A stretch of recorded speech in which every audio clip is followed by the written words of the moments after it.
Bueno, jo soc en Dini, jo faig de Dini, i en Dini viu aquí, en aquest pis, i amb els seus dos fills, en Blake i en Sean.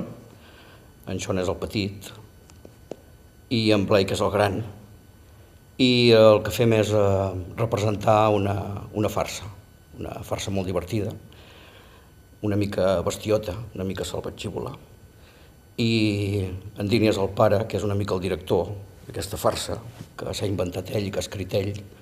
Per tant, ja podeu comptar cap on deu anar la cosa, no? Molta literatura no hi ha, tot i que es nota que ell hi posa bona voluntat. I és una història, doncs, per una part, bastant divertida, i per l'altra té un punt de tragèdia, però aquesta no l'explicarem.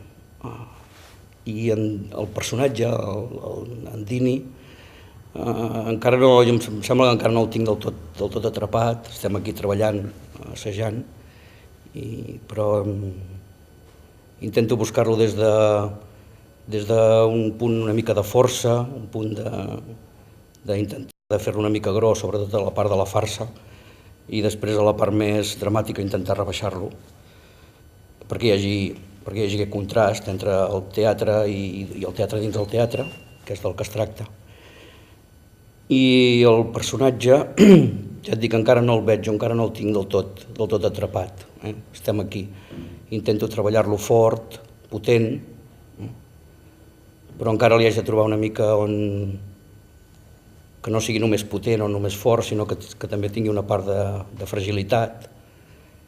I aquí estem treballant, intentant, físicament buscant el fort, i a partir d'aquí ara estem a la primera part i per tant encara no hem arribat al final, hi ha moltes coses que encara no sé.